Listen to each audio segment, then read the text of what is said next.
Dr. Al Farabi Jafar. We're a corporation. We have our initial branch somewhere else, and we negotiated with this building to put up our second branch because we're planning on an expansion talaga.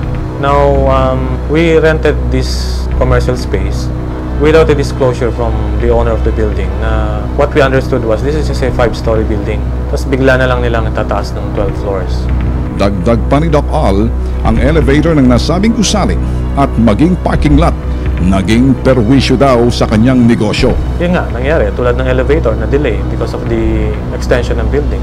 So, by just that one alone, yung elevator lang, malaking bagay ang nangyari noon na yung mga kliyente namin nahihirapan, naghagdan. Yung elevator hindi ma-operate because kailangan tapusin ng shaft hanggang 12 floors.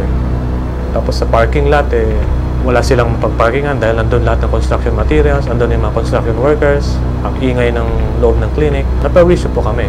Ang kinagulat namin, ayaw tumigil ng construction. Laging puno ang basement parking, laging maraming workers.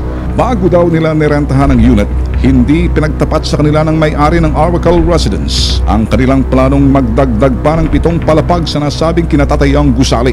Ang sabi nila, low-rise building ito And in fact, kaya nga 5th floor kasi merong pool sa taas roof deck 5th floor ang picture, tapos low-rise dormitory yung ads nila.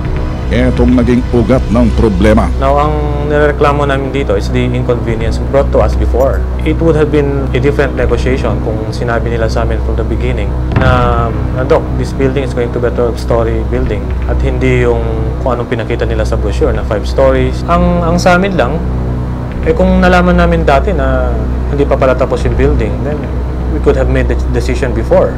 Like tulad ko, I put up a spa, skincare. We expect here a quiet place at hindi yung pukpukan, may barena, may dust, may alikabok. Ipinakita ni Doc Al sa bitag ang mga dokumentong magpapatunay sa kanyang reklamo at perwisyong nagawa sa kanyang negosyo. Yung construction nila malaking abala sa negosyo namin. Ito yung basement parking noon na lahat ng construction materials pag umuulan bumabaha, ang dumi. Pag umaakyat ang kliyente sa amin, ang marka ng sapatos ng putik naakyat dito. Tulad nitong certification ng operation of the elevator, ito isang proof ko na 2 months delayed sila sa pag-operate ng elevator because of the construction. So it really inconvenienced us for 2 months. This was the elevator before. Pag umuulan basang-basa at hindi ma-switch on. And most of my clients really complain, and I cannot even do some of the delicate procedures dito sa clinic ko dahil sa ganitong condition. Ito pang mga ibang documents na magsusupport ng aming complaints because before, nagpapalabas sila sa dyaryo na ito talaga ay isang 4-story o 5-story building. May mga articles dito from Philippine Star, from Inquirer, or even Bulletin na this is a low-rise condominium building. Kaya giit ni Doc Al laban sa may-ari ng Oracle Residences. Kung legal ang pinag-uusapan, may violation sila sa pinirma namin. Hindi man lang na-disclose sa amin na nakalagay sa kontrata na ito hindi pa tapos ang building. Sa moral side, alam nila mali yung hindi sinabi sa amin na ganito pala ang plano nila sa building.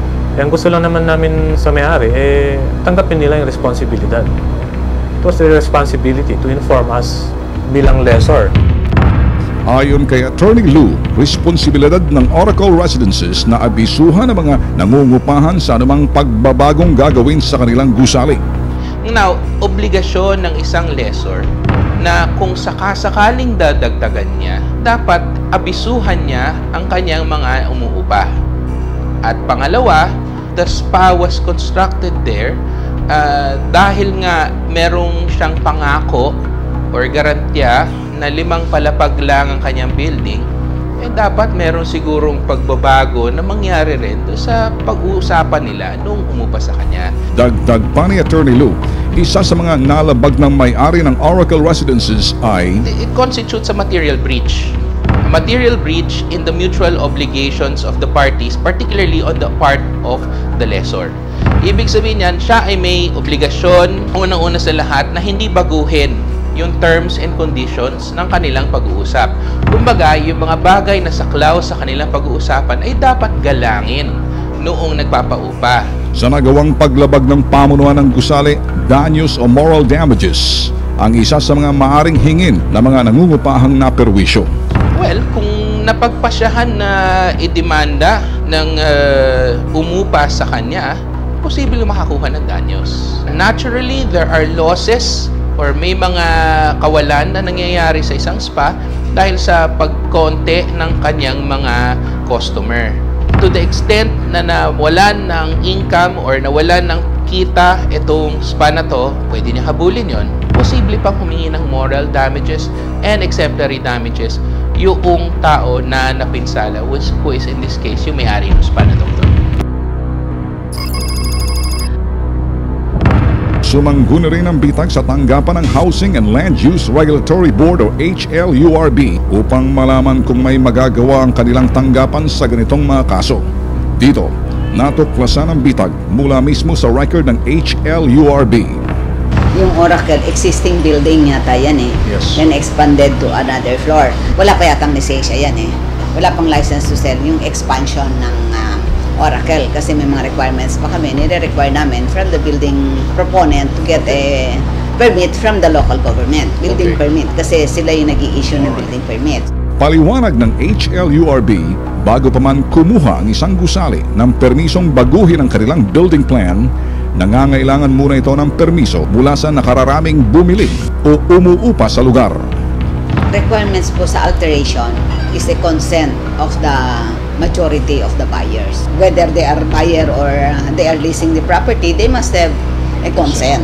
Any alteration from the original plan Sa mga require a consent. mula sa permisong ito, dito papapasok ang lokal na pamahalaan at HLURB. So they have to get first a permit from the local government. After that, if they want to convert the building, conversion of an existing building to a condominium project, so that is the only time that they will pass our office because of the license to sell. Sa amin naman, as far as selling is concerned.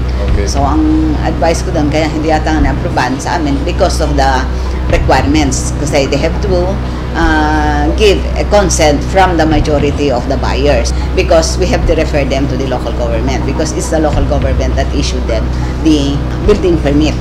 Would you give them permit to expand the 12th floor?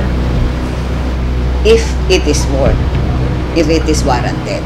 Do you think it's legal for them to continue construction even without a permit from HLURB to construct, to expand? No need. They could not, if they really follow the law, it should not be the case. That is why I think that local government has already issued the cease and desist order because it's the local government, the building official that is authorized to issue the cease and desist order from So further there's a cease and desist development. order sa Oracle building. Sa Oracle building. You better verify also, sir, with the local government. So it's the local government that has the power to stop the construction of the building. Dito, sinilip ng bitag ang record ng Engineering Office ng Quezon City upang makumpirma ang cease and desist order laban sa Oracle Residences. Regarding po dito sa building ng Oracle, yung basement up to 5, meron na building permit and occupancy permit. With regards to the additional floors, I think it's up to 12. The owner has a pending application before its office. Pero since it has no, as of now, it has no building permit yet, from 6 to 12, naka-hold yung construction activities. At yung permit nila is subject for evaluation pa ng opisina. Aside from the ocular inspection that has already conducted at the site, meron din pong ginagawang further evaluation regarding sa integrity ng building, including the foundation. Ano yung paglapag na nakikita ninyo? Sa part ho ng building ho? Wala po. Ang ginawa nilang paglabag, nag-construct sila na hindi muna kumuha ng permit para doon sa additional floors. It is a clear violation po ng Section 301 ng Building Code. At ang Building Code po natin, for your information, is criminal in nature. So meron pong karampatang kulong yan at multa kung sakasakali makukonvict ang buyer po. Actually po, ang pananagutan ng may-ari niyan, contractor, yun nga. Yung sa Section 213 ng Building Code, na doon nakalagay yung imprisonment or fine or both. Yun po, ang Kapag may isang nangyari. pananagutan. Pag na-convict namin sila, na hindi sila nakakomply sa Building Code, despite the sufficient time na bibigay namin sila to comply. Bakit hindi muna sila patigilin sa kanilang pag-build? Kasi parang may tinatago sila. Kasi at this point in time, mas mahalaga sa amin na nakita medyo mas serve yung cease and desist order. At masabi sa kanila, tumigil sila. Kasi unang-una paglabag na yun sa building code. Pangalawa, paglabag din doon sa lokal na pamahalaan. Pangatlo, paglabag din na sabi niyo kung guilty sila, may kulong yan. Opo. So dito, ano hong magagawa talaga ng lokal na pamahalaan as far as pagpapatigil ASAP until after lahat na comply? Actually, nasabi ko nga kanina, mayroon na kaming order na pagpapatigil ng July 20 pa. So kung kinakailangan ipa-reinforce natin to strictly, yun ang gagawin namin. Magagawa natin ito. Magagawa po yan. Sa ikalawang pagkakataon, ibibigay ng Quezon City Engineering's Office ang cease and desist order na nagpapahinto sa Oracle Residences sa illegal na pagpapagawa nito ng karagdagang gusali. Sumama dito ang bitag.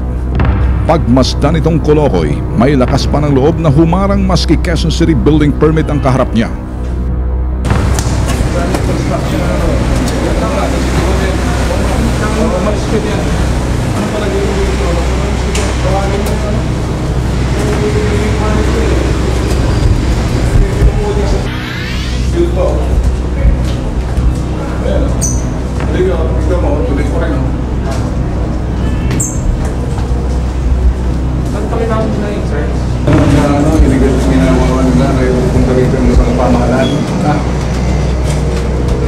Siniserve lang yun. Tawagin mo na. Huwag ka na magmatigas pa. Anong gagawin mo? Bahala. Kapag hindi mo buksan. Hindi yan nabuksan. Ha? Hindi yan nabuksan. Ito ang bitag ngayon kasama mga taga City Hall building permit para i-serve dito yung cease and desist order sa building ng Oracle. Ito yung nare-reklamong establishmento na itinatayo yung kanilang gusali na walang permit. Itong Kolokoy na gwardiya na ito, sinara yung pinto at wala na atang magbubukas dahil walang haharap. So titingnan natin kung paano may saserve ng lokal na pamahalaan ng Quezon City. Kahit na tinatitigil, tuloy-tuloy pa rin construction. Pero mas maganda kung makuha natin ang panig nila kung haharap dahil ito ay nandito naman mga taga City Hall para serve lang. Tingnan natin kung makikipagmatigasan. Malinaw ang pambabastos ng pamunuan ng Oracle Residences. Alam nila ang kanilang atraso kaya't hindi humarap at nagtago lamang ang mga ito. Mag-iwala lang kami simula. Wala naman kung ayaw wala namin walang problema yan. Ha? Pakikuha lang dito. Ang pamunuan ng naturang gusali sadyang biglang naging bingi at bulag sa loob ng kanilang lungga. Etong mga Kolokoy, nag-uusap na kung paano lulusot sa kanilang pinasok na gusot. Kaya naman, sa ginawang hindi pagharap ng pamunuan ng Oracle Residences, mas minabuti ng lokal na pamahalaan ng Quezon City na iwanan ang pangalawang cease and desist order sa kanilang gwardya. Pwede naman ang manager, kailan lang namin na lang tayo. Oo, iwan na lang namin. Ano yung pangalan natin? Lagyan lang natin. Kahit di kami.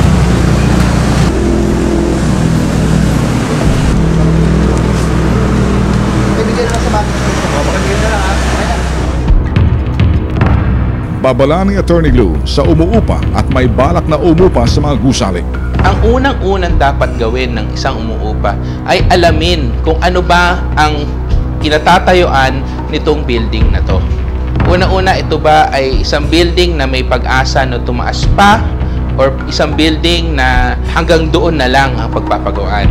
At syempre, pangalawa sa lahat na ang inupahan mo ay hindi rin pwedeng paupa sa iba. The lease between yourself and the lessor will be respected. But naturally, the lessee o yung umuupa, kailangan din gumamit ng vigilance or pagiging listo.